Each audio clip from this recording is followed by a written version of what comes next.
வணக்கம். செல்வகுமாரின் இலங்கைக்கான வானிலை முன்னறிவிப்பு 2025 டிசம்பர் 18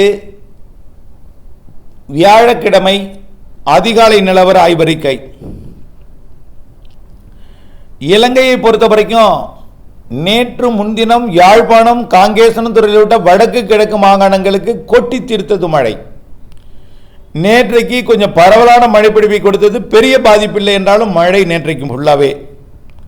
இன்றைக்கு இலங்கையோட தென்கிழக்கு கிழக்கு பகுதியில், அதாவது முல்லைத்தீவிற்கு தெற்கே ஹம்பந்தோட்டாவுக்கும் இடைப்பட்ட திரிகோணமலைக்கும் தெற்கே அம்பாறை, உள்ளே கண்டி, பாதுல்லா, டம்புல்லா மற்றும் உள்ளே கண்டி வரைக்கும் நல்ல மழை பிடிப்பை கொடுக்கும். இன்றைக்கு பிறகு படிப்படியாக இன்றைக்கு மதியம் பெரும்பாலான இலங்கைக்கு மழை பிடிப்பை கொடுக்கும். ஆனால் வடக்கு கிழக்கு மாகாணங்களுக்கு கொஞ்சம் தீவிரம் குறைவாக இருக்கும். பெரும்பாலும் தலைமன்னாருக்கும் திரிகோணமலைக்கும் தெற்கே தான் மழை இருக்கும். முல்லைத்தீவிற்கு மேகமூட்டம் தூறல் கொடுக்கலாம். ஆனால் யாழ்ப்பாணம் காங்கேசன் துறைக்கு மழை வாய்ப்பு இல்லை. இன்றைக்கு 18ஆம் தேதி வியாழக்கிழமை கண்டி, கோட்டை, காலி, இந்த தெற்கு பகுதி மத்திய பகுதிக்கு நல்ல மழை பிடிப்பை கொடுக்கும். அதாவது அனுராதபுரத்துக்கு தெற்கே பாதுல்லா மற்றும் கண்டி மற்றும் ரத்தினபுரா, டேனியா மற்றும் கோட்டை, கொழும்பு, புத்தளத்துக்கு தெற்கே உள்ள பகுதிகளுக்கு தான் மழை பிடிப்பை கொடுக்கும். இன்றைக்கு மாலையில் நல்ல மழை இருக்குது. அதுக்கப்புறம் இரவானா கொஞ்சம் தீவிரம் குறைஞ்சிரும், குளிர் வந்துடும், கொஞ்சம் தீவிரம் குறைஞ்சிருக்கும்.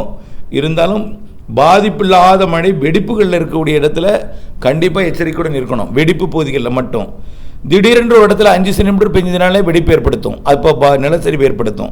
ஆக தொடர்ந்து இந்த வெடிப்பு என்பது கொஞ்சம் அச்ச உணர்வோடு தான் நீங்கள் இருக்கணும். நாளைக்கும் இதே போல தான், வெள்ளிக்கிழமை நாளையும் இலங்கையோட தெற்கு பகுதியில் மழை இருக்கும். படிப்படியாக தீவிரம் இன்றைய விட நாளைக்கு தீவிரம் குறைஞ்சிருக்கும். இன்றைக்கு கொஞ்சம் கூடுதல், நேற்றை விட இன்றைக்கு தீவிரம் குறைஞ்சிருக்கும். ஆனால் இலங்கைக்கு நேற்றை விட கொஞ்சம் கூடுதலாக தான் இருக்கும். தெற்கு பகுதியில் வடக்கு கிழக்கு மாகாணங்களுக்கு இருக்காது, தெற்கு பகுதியில் இருக்கும். நாளைக்கு தெற்கு பகுதியிலையும் தீவிரம் குறைஞ்சிருக்கும். அதுக்கப்புறம் 20ஆம் தேதி இந்த அம்பாறை உள்ளிட்ட சுற்றுவட்டார பகுதியில் மட்டும் இருக்கும், லேசாக அம்பந்தோட்டாவில் இருக்கும் சனிக்கிழமை 20ஆம் தேதி. அதுக்கப்புறம் 21, 22 இந்த கொஞ்சம் மட்டும் இலங்கையோட தென்கிழக்கு பகுதியில் லேசான மழை, மிதமான மழையாக இருக்கும். ஏன்னா இலங்கையை விட்டு நிகழ்வு போகலை, இலங்கைக்கு தெற்கே தான் நிகழ்வு இருக்கும் என்பதனால் லேசான மழை அம்பாறை, அம்மந்தோட்டா, கண்டி போன்ற பகுதிகளுக்கு மழை இருந்துட்டு தான் இருக்கும். பெரிய மழை பாதிப்பு இல்லைன்னா கூட மிரட்டி கொண்டே இருக்கும். அம்பாறைக்கு அடிக்கடி மழை வந்துட்டு தான் இருக்கும். திங்கட்கிழமை 22ஆம் தேதி மழை இருக்குது. இப்போ 23ஆம் தேதி 24ஆம் தேதி கொஞ்சம் விலகி இருக்கும், அப்போ தீவிரமடையும். இருந்தாலும் நிகழ்வு மேகமூட்டத்தை எல்லாம் உற்பத்தி பண்ணோம். கொஞ்சம் கொஞ்சமாக வடக்கு கிழக்கு மாகாணங்களுக்கும் மேக உற்பத்தி பண்ணோம். அப்போ நிகழ்வு 25ஆம் தேதி கொஞ்சம் மெதுவாக நெருங்கி வந்து ஒன்றிணைந்து தீவிரமடைந்து மெதுவாக 27, 28 மேலும் நெருங்கி வந்து இலங்கைக்கு வரக்கூடிய 29, 30 தேதியிலேருந்து மழைப்பொழிவை கண்டிப்பாக கொடுக்க தொடங்கிடும். 29, 30 தேதியில் கண்டிப்பாக, நான் சொல்கிறது 25லேருந்தே மேகமூட்டங்கள்லாம் வரும். 26 இன்னும் கூடுதல் மேகமூட்டம் வரும். 27 இன்னும் கூடுதல், 28 மழைக்கு வாய்ப்பு. 28, 29 2 நாளும் இலங்கைக்கு மழைக்கு வாய்ப்பு இருக்குது. ஒருவேளை நகராமல் தீவிரமடைவதில் 2 நாள் தாமதம் ஏற்படவும் வாய்ப்பு இருக்குது. இப்போ 28, 29 அல்லது கண்டிப்பாக 30 அப்படி தான். 28, 29 வர வாய்ப்பு இருக்குது. 2 நாள், ஒரு நாள் தாமதம் அடைந்தால் 29, 2 நாள் தாமதம் அடைந்தால் 30. ஆனால் 30ஆம் தேதிக்கு பிறகு லேட் ஆகாது. 30ஆம் தேதியெல்லாம் இலங்கைக்கு நெருக்கமாக வந்துடும். 31ஆம் தேதி இலங்கையே மழைப்பொழிவை கடமாக கொடுக்கும்.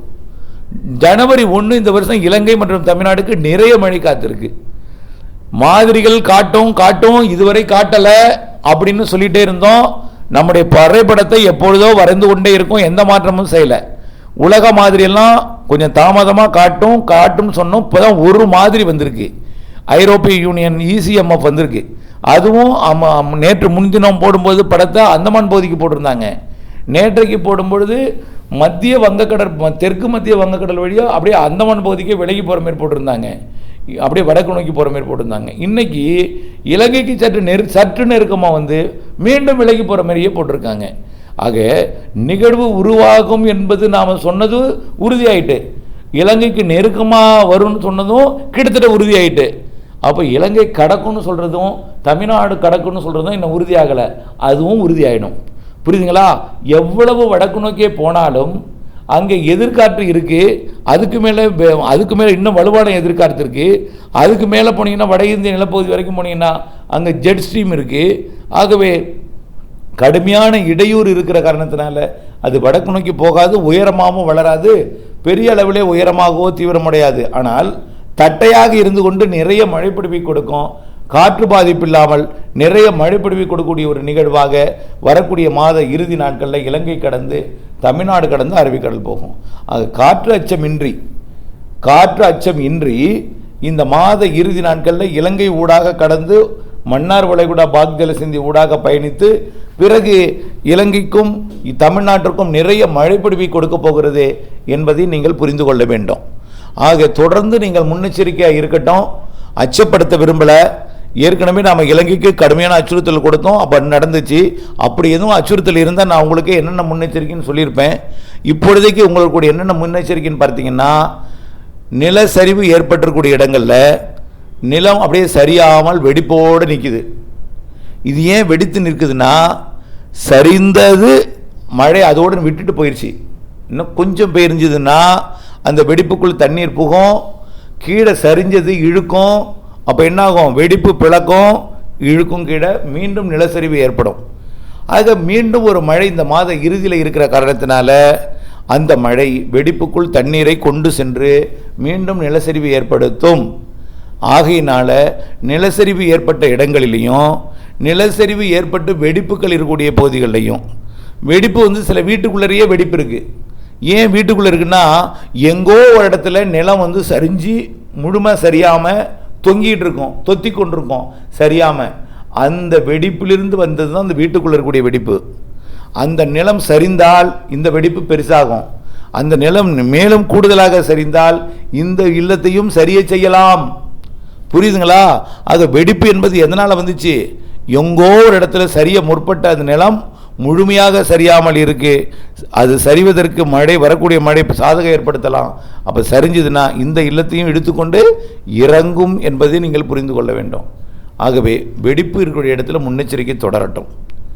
அதுதான் நம்ம முதல்ல முக்கியம். அடுத்தது அணை கரைகளில், அணை ஆற்றங்கரைகளில் குடியிருப்போர் முன்னெச்சரிக்கை. ஏற்கனவே வான்கதவுகள் திறக்கப்பட்டிருக்கு, அணையோட கதவுகள்லாம் திறக்கப்பட்டிருக்கு.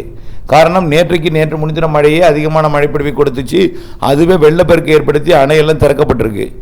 இதை விட கூடுதல் வெள்ளம் ஏற்படும் அணைகளை திறக்கும் வகையில். புரியுதுங்களா? வெள்ளம்னா எல்லா இடத்துக்கும் இல்லை, அணைகளை திறக்கக்கூடிய அளவில் மலைப்பகுதிகளில் பெய்யக்கூடிய மழை அது அணைகளை திறக்கூடிய வகையில் வரும் என்பதனால ஆற்றங்கரையில் இருப்போர் தொடர்ந்து முன்னெச்சரிக்கை இருக்கட்டும். அணைகளில் கூடுதல் நீர் திறந்து விடலாம். இந்த மாத இறுதி ஜனவரி முதல் 4-5 நாளைக்குள்ள மழை பொழிவும், மேலும் ஜனவரி 10 ஜனவரி 24 25 வரைக்கும் உள்ள மழை பொழிவும், பிப்ரவரி மழை பொழிவும். பிப்ரவரி மழை பொழிவு தென்னிலங்கைக்கு மட்டும், மத்திய இலங்கைக்கு இருக்கும். ஆனால் ஜனவரி இறுதி வரை ஒட்டுமொத்த இலங்கை வடக்கு கிழக்கு மாகாணங்கள் உட்பட தமிழ்நாடு உட்பட ஜனவரி 25 வரை மழை இருக்குது என்பதை நீங்கள் புரிந்து கொண்டு தொடர்ந்து முன்னெச்சரிக்கை எடுக்க அன்போடு கேட்டுக்கொள்கிறேன். நன்றி.